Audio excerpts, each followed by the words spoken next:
संतोष मगर official या YouTube चॅनलमध्ये स्वागत आहे मित्रांनो. चॅनलला सबस्क्राइब केलं नसेल तर सबस्क्राइब करायला विसरू नका. शिक्षक भरती व शैक्षणिक घडामोडी संदर्भातल्या महत्त्वाच्या अपडेट्स आपण या चॅनलला पाहतो. जर तुम्ही चॅनलला नवीन असाल, जर तुम्ही हा व्हिडिओ फेसबुकवरती इंस्टावरती पाहत असाल तर तिथे सुद्धा फॉलो करायला विसरू नका. एक मोठी बातमी आहे आणि ती आहे सुप्रीम कोर्टाच्या एका निर्णयाची. हो, तो निर्णय राज्यभरातल्या नव्हे तर देशभरातल्या सर्व शिक्षकांचं लक्ष सुप्रीम कोर्टाच्या या निर्णयाकडे लागलेलं होतं आणि आता सुप्रीम कोर्टाने त्यावरती जजमेंट दिलेलं आहे, त्यांची ऑर्डर दिलेली आहे.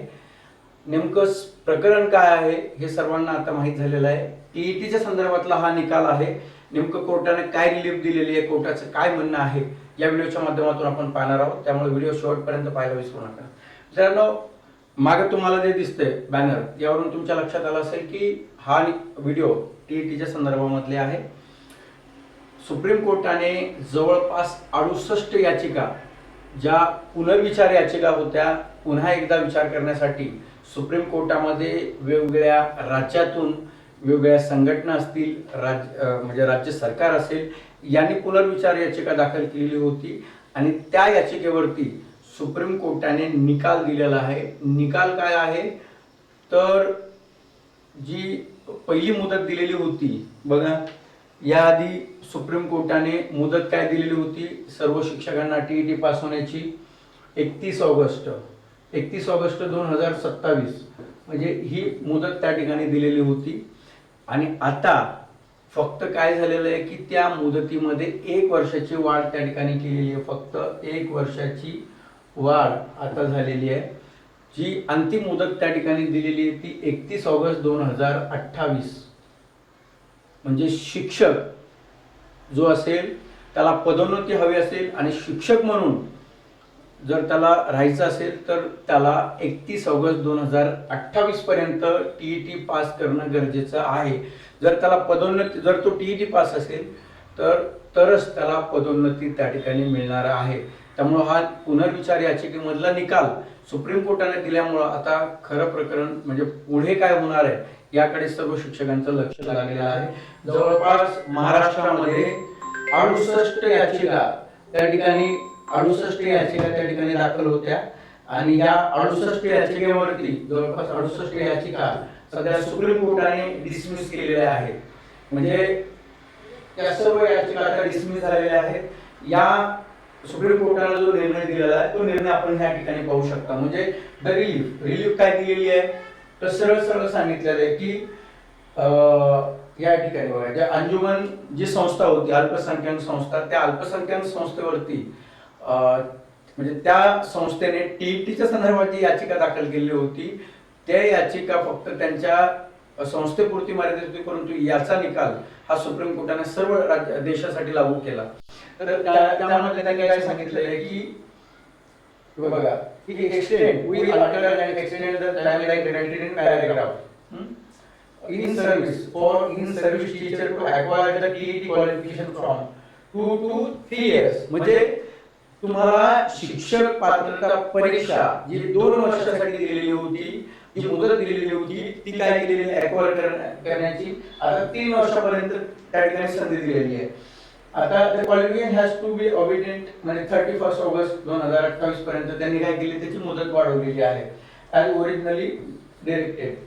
आता या ठिकाणी काय केलंय, 2 गोष्टी लक्षात घ्या की जर तुम्हाला पदोन्नती हवी असेल तर टीईटी गरजेची आहे आणि त्या ठिकाणी जर सेवेत राहायचं असेल तर 2028 पर्यंत तुम्हाला टीईटी पास असणं आवश्यक आहे.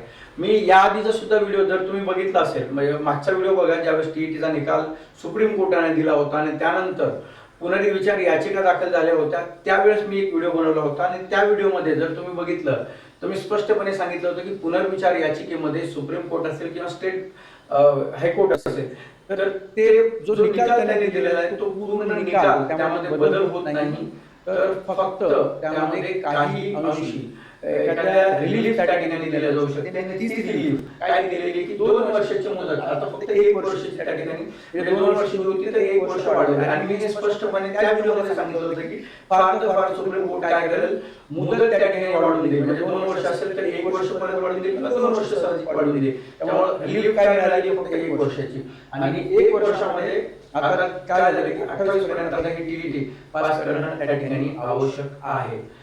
लक्षात घ्या, काल सुद्धा एक 10% संदर्भामध्ये मी व्हिडिओ बनवला होता. तो व्हिडिओ त्या ठिकाणी टाकला होता आणि त्या व्हिडिओमध्ये सरळ या आधी सुद्धा सांगितलं होतं की 10% कपात जी झालेली आहे ती या भरतीत होणार नाही, या भरतीत येणार नाही. तो मागचा व्हिडिओ माझा आहे, मी आधीच सांगितलं होतं. आणि त्या पद्धतीने शासनाने काल एक पत्रक काढलं, त्यांनी सांगितले की या भरतीमध्ये 10% जागा भरल्या जाणार नाही, म्हणजे कोणत्या 24च्या भरतीमध्ये भरल्या जाणार नाही.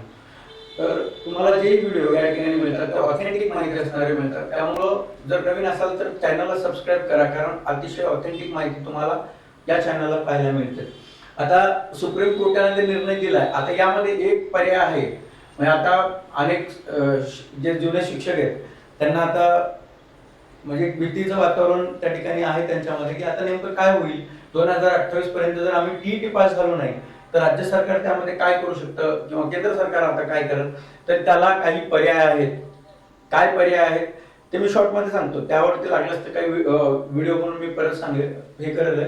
बघा 2016 मध्ये ना एक याच्यामध्ये लोकसभेमध्ये ना अमेंडमेंट झालेली होती. आता ती अमेंडमेंट मी तुम्हाला किती अमेंडमेंट आहे ते मी बघू शकतो, कारण माझ्याकडे त्याचे डॉक्युमेंट्स आहेत.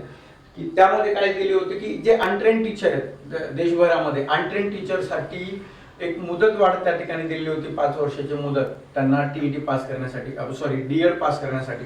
आणि ते अमेंडमेंट झाल्यामुळे काय झालं की जे पत्राद्वारे डीएड करत होते म्हणजे जे अनट्रेन टीचर होते त्यांना केंद्र सरकारने मुदतवाढ दिल्यामुळं 5 वर्ष म्हणजे 5 वर्षाची त्यांना मुदतवाढ दिली. आणि त्यामध्ये सर्व टीचर जे ते त्या ठिकाणी पास झाले होते.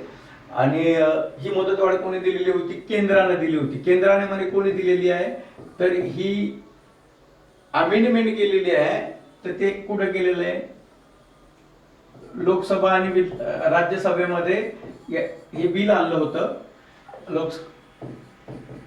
लोकसभा आणि राज्यसभेमध्ये आणि हे पास करून त्या ठिकाणी ती संधी दिली होती. आता यामध्ये केंद्र सरकार काय करेल, तर केंद्र सरकारनं जर ठरवलं तर एनसीटी काय करते, शिक्षकांच्या जी क्वालिफिकेशन आहे ते क्वालिफिकेशन ठरवण्याचं काम एनसीटीचं आहे. जर एनसीटीनं तसं पत्र कोणाला दिलं, केंद्राला, आता काय होईल बघा. पहिले काय करायचं की एनसीटीने एक पत्र द्यायचं की जे टीईटी आहे ना, ही टीईटी कोणाला आहे, आरटी ऍक्ट केव्हा लागलाय 2009 मध्ये. आणि 2009 मध्ये जर आरटी ऍक्ट लागलेला असेल तर फक्त त्या शिक्षकांना म्हणजे 2009 च्या नंतर जे शिक्षक आहेत त्यांना टीईटी ही क्वालिफिकेशन जे आहे ती केंद्रामध्ये किंवा त्या राज्यामध्ये ही कंपल्सरी करण्यात यावी. आणि केंद्रानं जर एनसीटीच्या या पत्राने आणि एक अमेंडमेंट जर केली परत, जसे 2016 मध्ये झाली होती, जर अशी अमेंडमेंट केली गेली तर ते पत्र त्या ठिकाणी तसं केंद्र सरकार निर्णय घेऊ शकतं. आणि केंद्र सरकारने जर निर्णय घेतला तर सुप्रीम कोर्टाने जी ऑर्डर दिली ना तर त्या ऑर्डरला सुद्धा त्या ठिकाणी बदल करावा लागेल किंवा त्या ऑर्डरला एवढं महत्व राहणार नाही. याचं कारण असं आहे की लोकसभा जे विधिमंडळ आहे ते विधिमंडळ सुप्रीम कोर्ट म्हणजे कायदे कुठे बनतात तर सुप्रीम याच्यामध्ये विधिमंडळामध्ये. जर विधिमंडळात कायदा बनला तर सुप्रीम कोर्ट सुद्धा त्यावरती काही करू शकणार नाही. त्याआधी विधिमंडळामध्ये असा कायदा पारित होणं गरजेचं आहे. त्यामुळं सर्व शिक्षक संघटना असतील किंवा जे काम करत असतील त्यांनी आता केंद्राच्या मागे जर लागलं तर 2028 पर्यंत मुदत वाढ एक तर वाढू शकते. बरं, यामध्ये एक गोष्ट होऊ शकते आणखी काय की इन सर्व्हिस मध्ये टीईटी म्हणजे टीईटी कोणासाठी लागू करायची म्हणजे लागू आहे. एक इन सर्व्हिस साठी वेगळी आणि जे बाहेर आहेत त्यासाठी वेगळी. इन सर्व्हिस साठी जर ठेवली तर त्यामध्ये इन सर्व्हिसच्या शिक्षकांना एक आपण सोपी पद्धत, आता बरेच संघटनेने मागणी केली होती की इन सर्व्हिस साठी वेगळी टीईटी ठेवायचं कारण काय हे सगळ्यांना माहिती आहे. ते जर केलं तर कुठेतरी TET साठी रिलीफ मिळू शकतो, अन्यथा रिलीफ मिळणार नाही, हे स्पष्टपणे त्यामध्ये आहे. आता मित्रांनो, अशाच माहिती ज्या आहेत ह्या अशाच माहिती तुम्हाला त्या चॅनलला पाहायला मिळतात. याआधी सुद्धा मी TETच्या संदर्भात म्हणजे ऑलरेडी सांगितलेलं होतं. पुन्हा एकदा विनंती करतो, जर तुम्ही चॅनलला नवीन असाल तर चॅनलला सबस्क्राईब करायला विसरू नका. भेटूया पुन्हा एक नवीन व्हिडिओच्या माध्यमातून नवीन माहिती घेऊन. तोपर्यंत सर्वांना धन्यवाद.